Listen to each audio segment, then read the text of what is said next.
Coming up on Cabarrus this week, Commissioner Lynn Shue, a double transplant recipient, shares his second chance story and asks you to consider organ donation.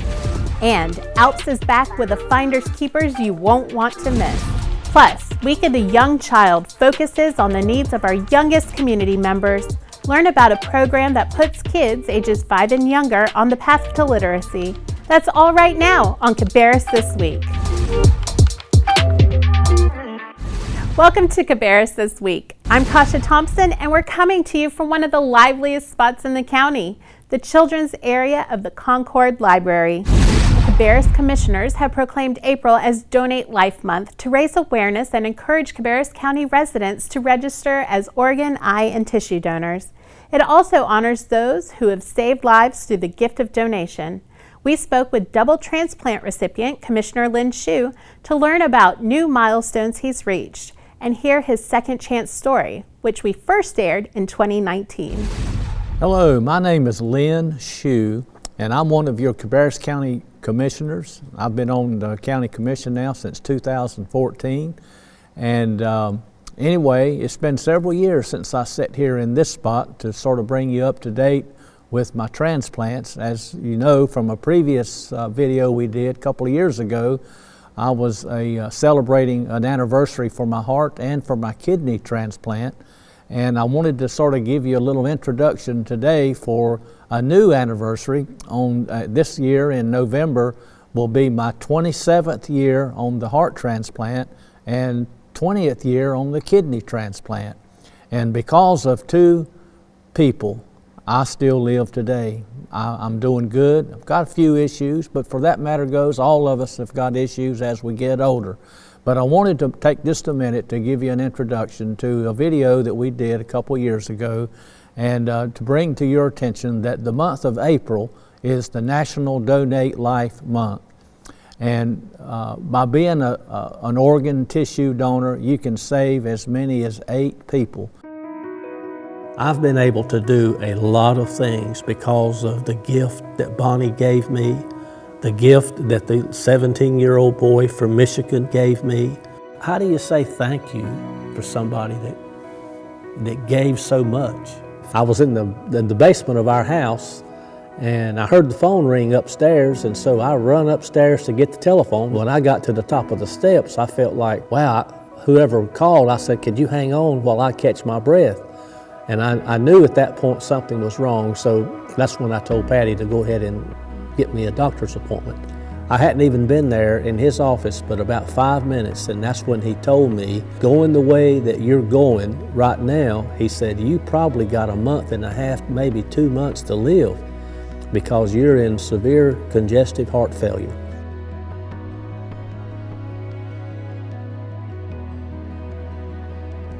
I was within 2 or 3 days of dying. They had to fly to Michigan, harvest the heart, bring it back to Duke and install it. It was just so real.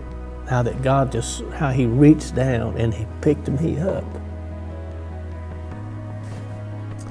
Because I was checking out quick. I knew it. And there wasn't a thing I could do about it.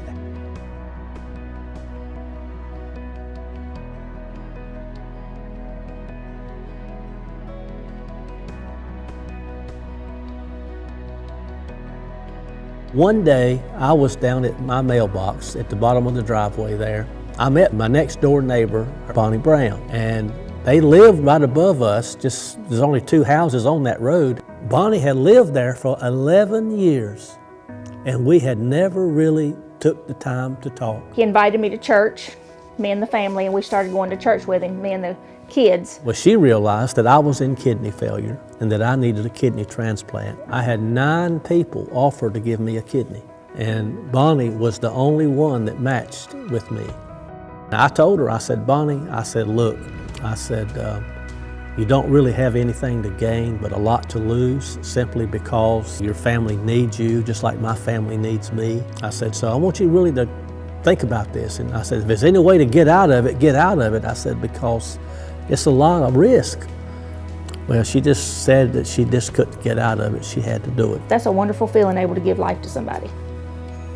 You can't hardly describe it. It's just that amazing.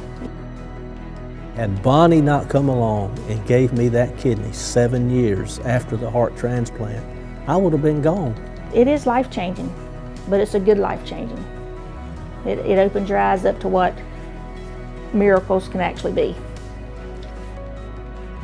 The thought came to my mind that I wanted to give back, for so much had been given to me. So I ran for school board in the year 2000.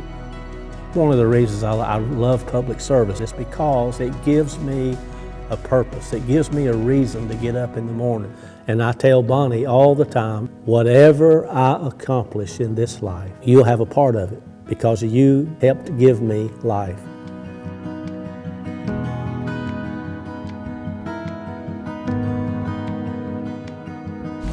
Congratulations on your milestones, Commissioner Shue. I happen to be an organ donor. I do it because it could help a family have more moments with their mother, father, sister, brother, son, or daughter. That could impact several generations or, as Commissioner Shue has shown, an entire community. If you're on the hunt for some springtime fun, Cabarrus County Active Living and Parks has an event you'll love. Here's Parks Program Supervisor Jonathan Poole to talk about an annual event that promotes wellness and offers some incredible prizes your kids will love.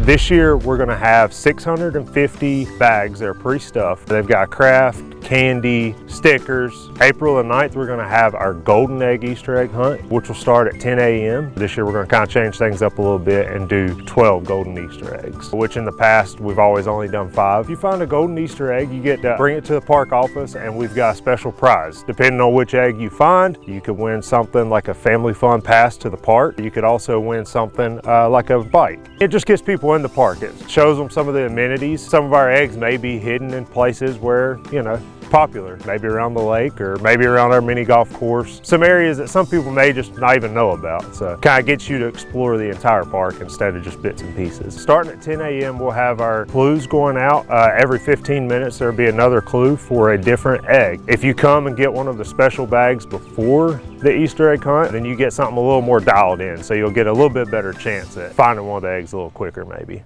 Now's a great time to visit Frank Liske Park. Amenities like the paddle boats and mini golf are open and offer families a low-cost option for fun. To learn more about the Golden Egg Hunt and all the other activities that make our parks great, follow them at facebook.com/cabcoalp. Early childhood education is identified as one of our top local needs and priorities. Jessica Black and her family members have always placed a high importance on reading. Her 3 children experience stories from birth, and they remain avid readers. In this video, which originally aired in 2021, family members detail how that devotion has been crucial to their development.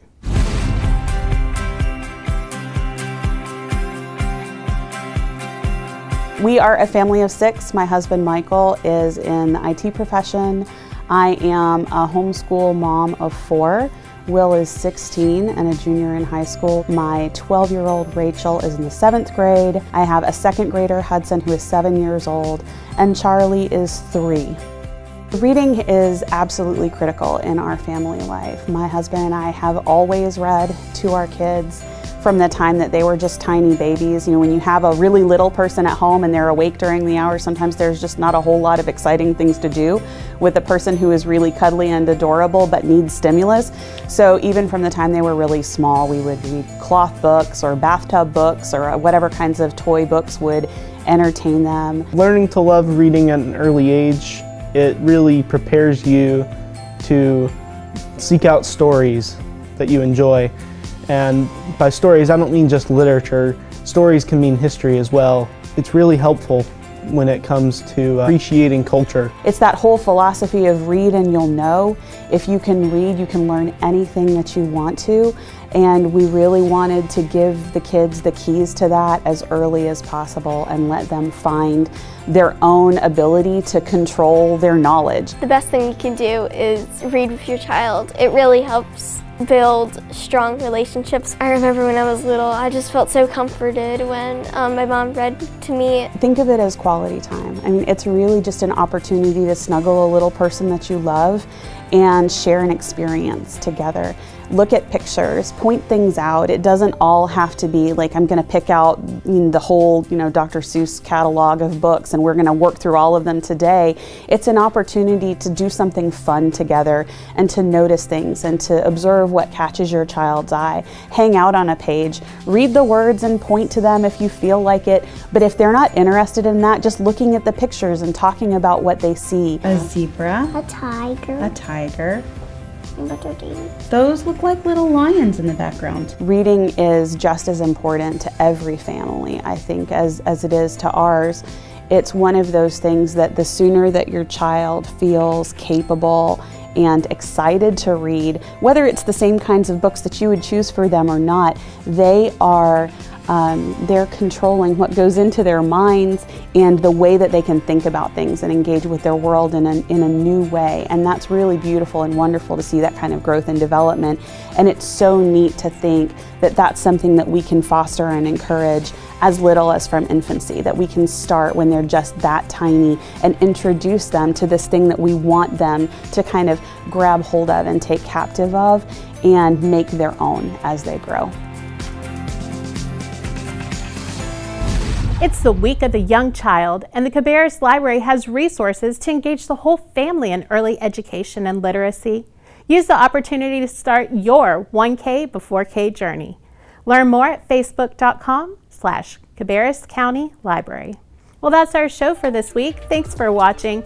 As always, you can find more stories and updates by following us on Facebook, Twitter, and Instagram at Cabarrus County, or subscribing to our weekly newsletter.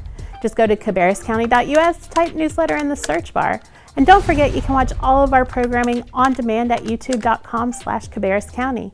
Like and subscribe to get all of our updates. Have a great one. Take care.